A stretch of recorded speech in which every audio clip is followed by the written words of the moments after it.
Dear students, good morning all of you. आप सभी विद्यार्थियों का एसएसटी क्लासेज में स्वागत है। मेरे प्यारे विद्यार्थियों, आज आपकी बोर्ड एग्जामिनेशन को देखते हुए मैं क्लास 10th के साइंस के न्यूमेरिकल को लेके आया हूं, जो बहुत ही इम्पोर्टेंट है और बोर्ड एग्जाम में आने की पूरी संभावना है।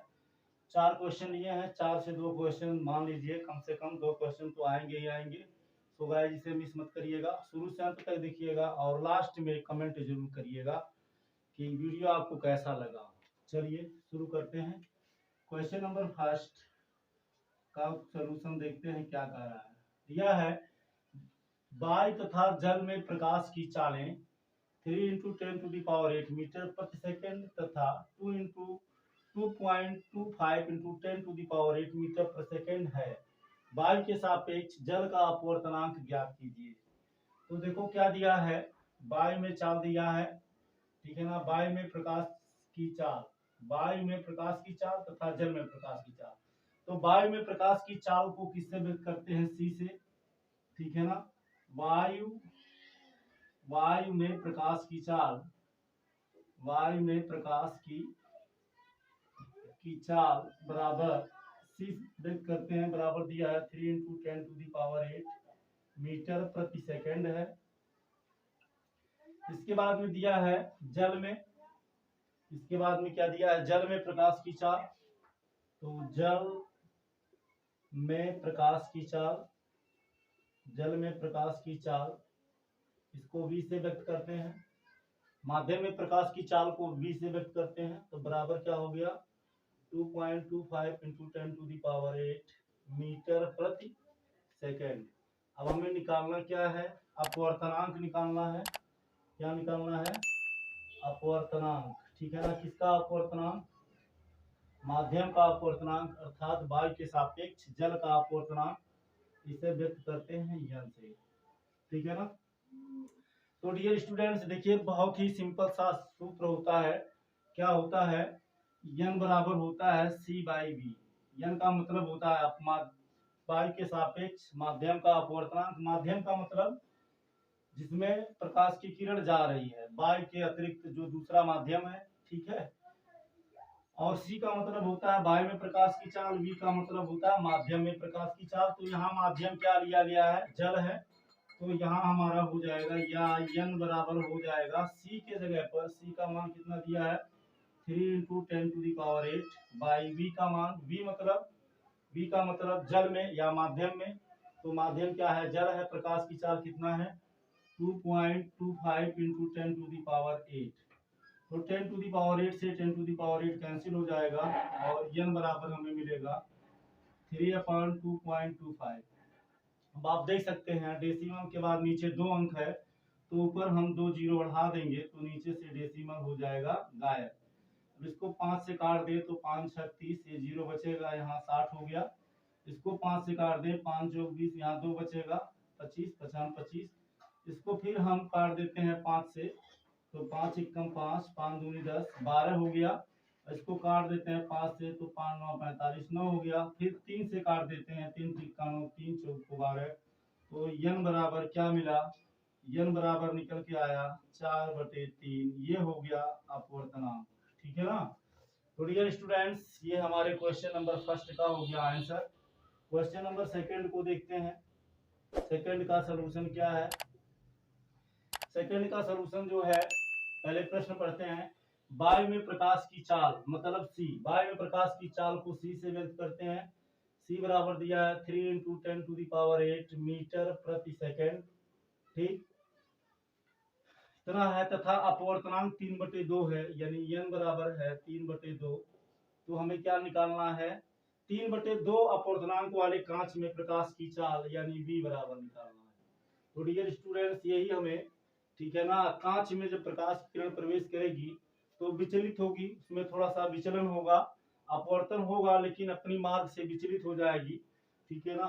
तो विचलित हो जाएगी, हटेगी, तो जो अपवर्तनांक उसका होगा n, वायु से कांच में प्रवेश करने पर 3/2 है। तो जब दूसरे माध्यम कांच में प्रवेश करेगी तो चाल कितना होगा, v बराबर निकालना है। तो यहाँ हम लिखते हैं चूंकि n बराबर होता है C/V, ठीक, इसलिए अब इसका ऐसे क्रॉस मल्टीप्लाई करके अगर निकालें तो n इंटू वी बराबर हो जाएगा c, या हमें v निकालना है तो v बराबर हो जाएगा c बाई n। अब c का वैल्यू कितना दिया है, c मतलब प्रकाश की चाल, प्रकाश की बाई में चाल, तो 3 गुणे 10 पर पावर 8 हो गया।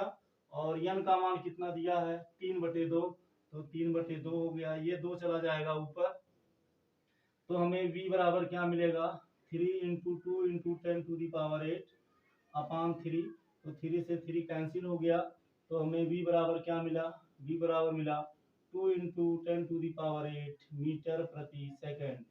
तो डियर स्टूडेंट्स ये हो गया हमारा आंसर, ठीक है ना, ये हमारा आंसर हो गया। जब प्रकाश की किरण वायु से कांच में प्रवेश करेगी तो वह 1 सेकंड में 2 गुणे 10 पर पावर 8 मीटर दूरी तय करेगी। तो आप इसका स्क्रीनशॉट ले लीजिए। इसके बाद नेक्स्ट क्वेश्चन को हम देखते हैं, क्वेश्चन नंबर 3 को देखते हैं, ठीक है ना। क्वेश्चन नंबर 3 का सलूशन देखते हैं। गाइज हमें उम्मीद है आपको वीडियो पसंद आई होगी और आ रही होगी और आपके समझ में भी आ रहा होगा। बस आप बने रहिए और मान कर चलिए कि ये जो क्वेश्चन है, 4 क्वेश्चन है, 4 से 2 क्वेश्चन तो बोर्ड एग्जाम में कंफर्म आएगा। सो इसलिए इसे मिस बिल्कुल मत कीजिएगा और इसे ध्यान से समझिएगा। इसके बाद में क्वेश्चन नंबर 3 देखिए, देखते हैं। 3 नंबर में दिया है, यदि आपतन कोण 42 अंश है, आपतन कोण का मतलब आई बराबर, ठीक है ना, आई बराबर कितना दिया है 42 डिग्री, और अपवर्तन कोण का मतलब आर बराबर कितना दिया है 30 डिग्री।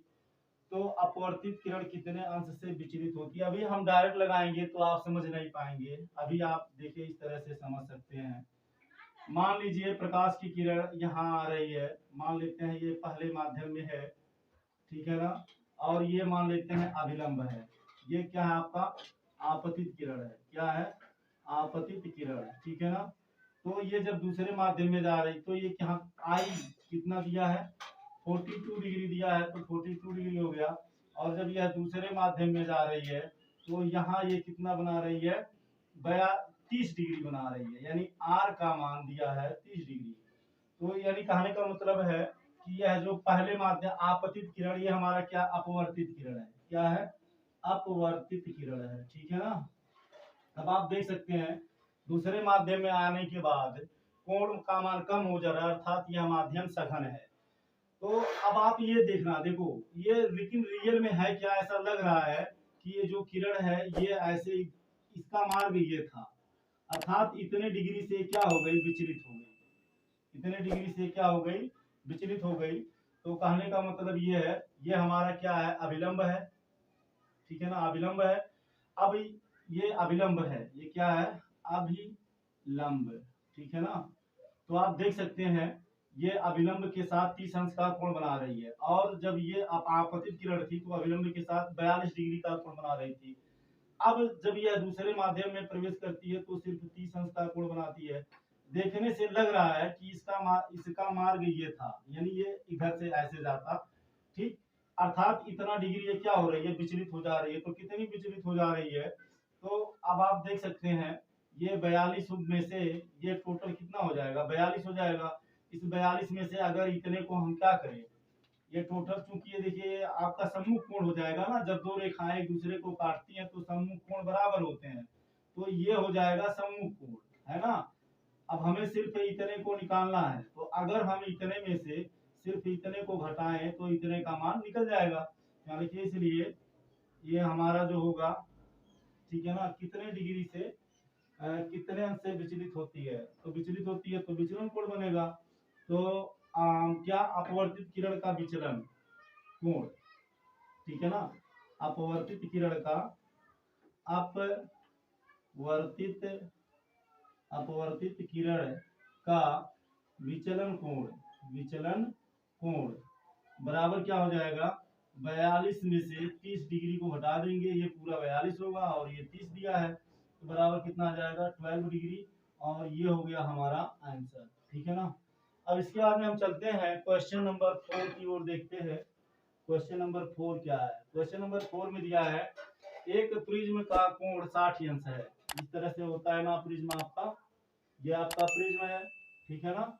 इसको ए मानिए, इसको बी मानिए, इसको सी मानिए। अब इस तरह से जा रहा है ऐसे, तो जब यहाँ जाएगा तो ये यहाँ सीधे निकलेगा, तो जब यहाँ से फिर ये इसी माध्यम में ऐसे बाहर निकल जाएगा। ये इसका अभिलंब हो गया, ये भी अभिलंब हो गया। तो आप देख सकते हैं इसका मार्ग ये है और इसका मार्ग ये है, ठीक है ना। ऐसा लग रहा है कि ये जो अपवर्तित किरण है ये इस रास्ते से आ रही है और इसका रास्ता जाने का ये है। तो इसके बीच जो कोण बन रहा है यही आपका विचलन कोण है, यही आपका क्या है, विचलन कोण, जिसको हम व्यक्त करते हैं डेल्टा एम से, ठीक है ना। अब ये तो अब ये आपका प्रिज्म का कोण है, तो प्रिज्म का कोण ए बराबर कितना दिया है, 60 अंश दिया है। और अल्पतम विचलन कोण यानी डेल्टा एम बराबर क्या दिया है, बराबर दिया है 38 डिग्री दिया है। हमें निकालना है प्रिज्म के पदार्थ का अपवर्तनांक यानी एन बराबर निकालना है। और साइन 49 बराबर 0.75 दे रखा है। अभी इसका यूज हम अंतिम में कर लेंगे, तो यहाँ लिखिए इसलिए एन बराबर होता क्या है, साइन ब्रैकेट में डेल्टा एम प्लस, ठीक है ना, ए प्लस डेल्टा एम, ठीक, by 2 upon sign A by 2, ये हमारा सूत्र होता है। तो आप इसको देख सकते हैं, ये आपका हो गया साइन ए का वैल्यू कितना है 60 डिग्री प्लस इसका वैल्यू कितना है 38 डिग्री, तो ये आपका हो जाएगा 38/2 अपान साइन ए बाई 2, तो ए का मान कितना है 60, तो 60/2 हो गया। अब ये आपको मिलेगा या एन बराबर क्या मिलेगा, 60 में 38 को जोड़ेंगे तो मिलेगा साइन 8 को 38, 60 को 38 में जोड़ेंगे तो ये आपको मिल जाएगा कितना, 98 मिल जाएगा। तो ये हो गया 98/2 अपान, इसको इससे काटेंगे तो कितना मिलेगा, साइन 30 डिग्री मिलेगा, ठीक है ना।